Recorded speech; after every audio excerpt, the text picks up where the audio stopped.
Hello everybody, welcome back to Let's Play HOI4 Kaiserreich Romania. Let us continue on from where we last left off. We're doing pretty well, I would say. I'm going to send these planes here to support you in the south. I want you to alleviate the pressure on Budapest for right now. And I think I'm going to have you balance a little bit. Like, I don't really use this too much. I want you here and get over there as quickly as you possibly can so we can maybe move our way into... Well, I want you into Trieste. I'm going to have you try to go to Vienna as quickly as you possibly can. Aside from that, you're doing pretty well for yourselves. D infantry. We attack better on hills and mountains, absolutely. Because Trieste is worth 15. We're then going to move you... I mean, you might as well take Polo while we're in the neighborhood as well.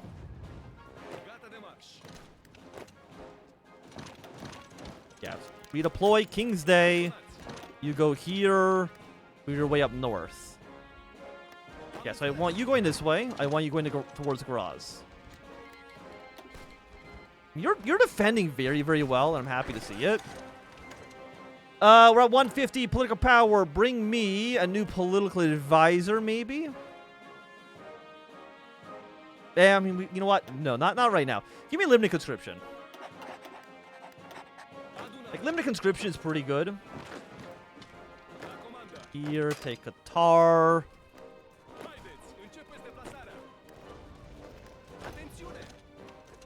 Go back up towards Vienna in this direction.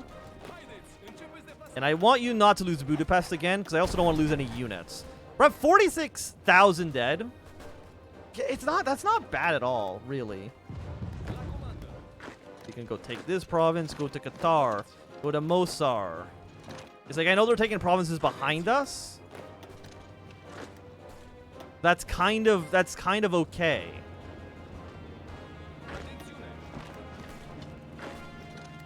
You're at 80%. I honestly don't know how you're living as well as you are.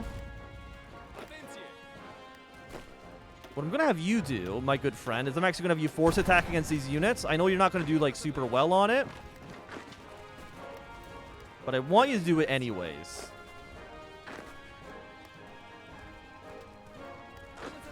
Hey, we've liberated Budapest. Bring you back into this army.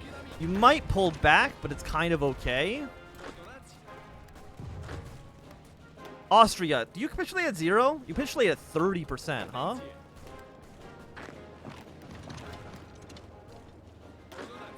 Why are you going towards Graz? Because Graz is worth 15.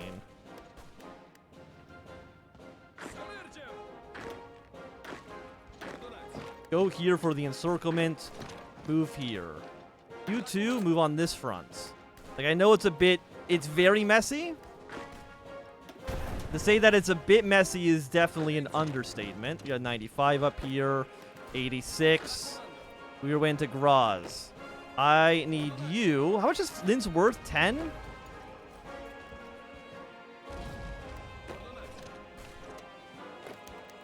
Austria and Germany sue for peace. I mean, if you do this, Romania refuses peace. The tyrannical Habsburg monarchy troops have been beaten on the field of our glorious liberating armies. Even though they do not, even enough that they do not only wish to sue for peace, but also run for the Germans for protection. The German Empire has agreed to allow us any claims which we do not impede on what they consider core Austrian lands, so long as we join in with the Serbian Republic, who has already agreed to the agreement. I mean, yeah, but I'm not going to go to war with the entire Reichspact. You're out of your goddamn minds. I mean, we got pretty close. If they didn't actually have that event, right now, they actually would have just, like, regularly capitulated. I say that, if I had waited long enough, do you think I can kill them fast enough still? I mean, not at 10% exactly.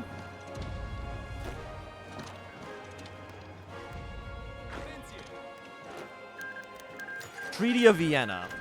Delegates from Romania met with German and Habsburg counterparts in Budapest to hammer out the peace terms. Can I... When's my last save? I think it was recent, right? I think it probably like just auto-saved. 8th of May. Let me back up here for a second. We're gonna pull a little sneaky maneuver here. Don't let them know I've clicked this button. Because it should be, I think, before. Well, we just took Vienna. So if we move our way to Linz with you, you move your way here, and you're already on your way here. Then by the time we get the event, they should be below 10%, right? 9%. So at midnight tonight, they've just outright capitulated. And, like, look, here's the fucking thing, right? Like, obviously, I get everything. Like, that's all mine. Illyria, that's all mine. Galicia, Lodomeria, of course, that's all mine. Submit those demands. Confirm and exit. Apparently, we're still at war Czechia. Okay. The Great Union is achieved. The Great Union was a dream of the last remaining Romanian principality, Transylvania. Would finally be united with Romania. It is no longer a dream, but the reality achieved by the blood of Romanian patriots. Soldiers are triumphantly marching through Transylvanian cities, cheers on by liberated Romanians. But there's no question among the international community as to who rightfully owns the region. With the king signing the triumph decree, the dream of Great Union is reality. Pennsylvania, Banat, Sarnatia, Samatar, and Maramas are and remain forever unified with the Kingdom of Romania. The celebrations, however, hide the anxiety among many notables. After all, Versailles Treaty of Bucharest and Liberate Transylvania were the goals to keep Romania truly united. Now only one man can stay on top and claim total victory. You want to take a quick little guess as to who that one leader may or may not be? I'm gonna have you guys move the worst Prague as well. Thank you.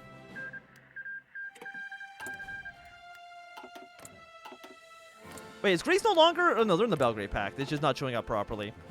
Okay, all the purple army, you can move your way back down here. Don't worry about the Czechs at all. They do not matter. Yeah, go to Prague. Like, what else would you be doing right now? Go to Prague, nerds. Okay, Dutch Revolution. Fate of Austria. We will liberate Austria. This is going to be a really sad Krieg for Germany, man. They are going to like, they've got the Dutch on their side. Like, that already by itself is a pretty big indicator for how the second Weltkrieg is going to go. But, like, it's not looking great for them. Let me just tell you that. 1939 Polish election saw the Conservatives win, which might actually even lead to them joining up with the Russian faction. So when do you get... Does not have the national spirit. It's a great game. I mean, that's got to finish soon. South Tyrol. Handed over to Austria because why would I give it to Italy? They're not even friendly with me. Next up, Hungary. A minimal Hungarian state. And Croatia. You know what, Serbia? I don't even think that you deserve it, to be quite honest. But I'm a nice ally. And I will give it to you. But I'm going to be... Submit those demands in. Confirm and exit. Germany, you are fucked. Germany, this is not going to be a good time to be you. I can tell you that immediately. This is so sad for the Germans. It's not going to be a long Weltkrieg. Let's just put it this way. Okay, fate of Bosnia. Give that to Serbia. This is this province, I think. I'll give that to Serbia as well, but I think that's basically going to be the extent of Serbians' claims. Dalmatia also would look better if it belongs to Serbia. Burgenland. Give that to Austria. Galicia. Why would I give anything to Ukraine? Polish and Romania. They're not our allies. They're in the Reichspakt. Liberate Galicia under a friendly government. I mean, this is bad because that gives it to a Reichspakt. Like, your Reichspakt, your Reichspakt, your Reichspakt, your Reichspakt. No, just liberate under a friendly government. Any other option doesn't even make sense. Slovenia, welcome. Bohemia. Yeah, let's make a little Czechoslovakia as well while we're here. Okay, Red Army, it's time for you to be on the border like this. The Rise of the White Eagles. Mihai Sletsko has only risen to prominence some years ago, but the young shining star of the Legion has quickly gathered his own cult following among the movement. It's not clear whether or not from envy, ambition, or idealism, but the young man and his followers have broken off from the main legionary movement in a very high-profile event. Sletsko has announced his plan to form a movement of his own called WWII, or the White Eagles. Sletsko's splinter movement, while still very nationalistic and radical, calls for social reforms such as an 8-hour workday and decent minimum wage. These ideas have brought many questions to the group's true colors, and many prominent legionaries are openly accusing Sletsko of being a lapdog for international Jewish socialist conspiracy. The White Eagles, in turn, have criticized the main movement harshly for portraying the working-class Romanians.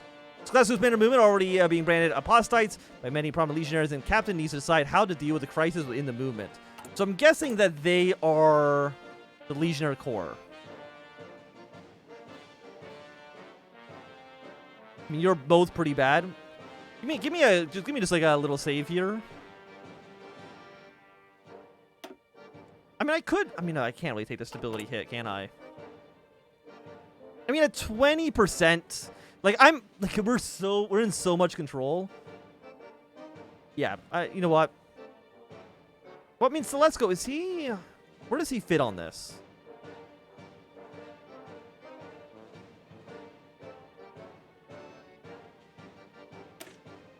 But you are Mihai the First, which I'm assuming you're Sletsko, right?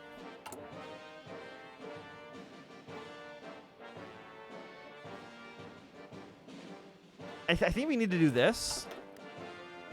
I think we need to kill you. I think. We're at negative 30% stability, which is pretty bad. I mean, I guess we're still at war, which is a negative 13.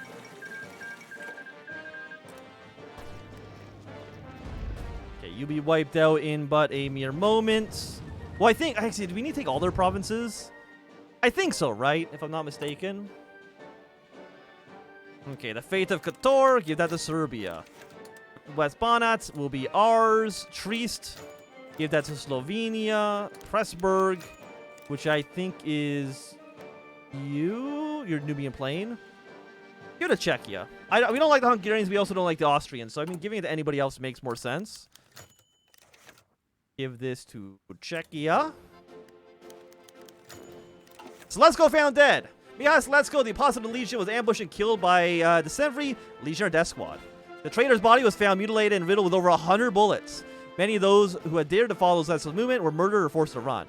Even though men of Death Squad were probably imprisoned, it is clear who stands victorious. The captain awarded the assassins the White Cross quickly after the event. I mean, the Radicals are still doing pretty well, right? Mountain training. Give this to Czechia. We'll give this to Serbia, because I'm not going to give it to the Italians. Like, come on now. Think about it for even 5 seconds. How do I finish the great game? Do we need to renew pride? Improves his influence. Cores Transylvania. He tightens his grip. But I think that's fine. The Radicals gain power. That's kind of what we want, right? The investigation leads to King Carl. Unsurprisingly, the investigation of Sletsko affair has led to one man, King Carl himself. Legion now has all proof that the king tried to sow dissent with the Legion by encouraging and directing, supporting Sletsko's apostasy, giving them ample reason to move against Carl once and for all. We're going to do another save game. We might end up at like negative 60% stability. Okay, root out the conspiracy. We're negative 39%. I mean, it's pretty bad. Don't get me wrong. How much support does, Oh, the Great Game's gone.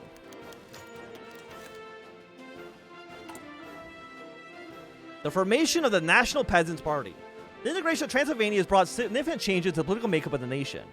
The region's dominant party for decades has been the Romanian Nationalist Party, the PNR, which fought hard against Magyarism and instrumental in the final unification of all Romanian lands.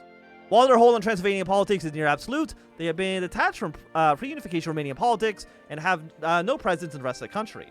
To rectify this, they have approached the Peasants' Party, the PT, of Ion Mliec, not only to form a coalition against legionnaires and national liberals, but to unify the two parties together. After long negotiation, the PNR and the PT have agreed to merge into a single party, the PNT, creating a formidable political bloc which could prevent the return from either Leisure or National Liberals. Do we care who the right wing leads the party?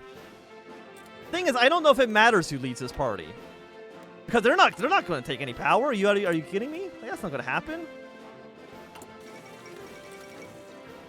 So does this... The fate of the king. After the humiliation of the Slatsko affair, the Legion and their supporters began actively calling for the abdication of the king. As crowds gathered in front of the royal palace to demonstrate, Corneo ordered Karl's arrest. Neither King Karl nor his guards resisted as the Iron Guard took over the palace. Now time to decide the fate of their king. On one hand, the king's weakened position could be advantageous, keeping him under house arrest after transferring his powers to Corneo, would ensure that he would only have to deal with a feeble, familiar threat he could easily get rid of and should the need arise. But he's got to give up his crown. 100%. Give up his crown. The king's flight. After the King Carl's formal abdication, he announced his plan to be traveling away from Romania, likely off to exile in Algeria or Portugal. Even though he's not legally obligated to flee, Corneo and his lackeys would not like having the king around, and for all intents and purposes, pressed Karl to escape, leaving the country in his son's hands. His son... Wait, which one's his son? I thought his son was, Mihai the First or Nikolai. With King Karl II gone, the question has arisen regarding the succession. Under normal circumstances, his son Mihai would inherit the throne, and many consider that his youth and seeming docility would make him an ideal candidate to succeed his father. However, many attendees of the Crown Councils have said that Mihai is more sympathetic to the idea of a democracy and a constitutional monarchy, and may prove himself to be uncooperative. The situation they propose would be to deal with Prince Nikolai, who, in addition to not being interested in politics, has shown some sympathies to our cause. In exchange for modifying the royal house statute to legitimize his marriage to Aino Doti, he would gladly take the throne. However, this power grab may cause some image damage. What should our course of action be? I mean, we're doubling, tripling, quadrupling down on this.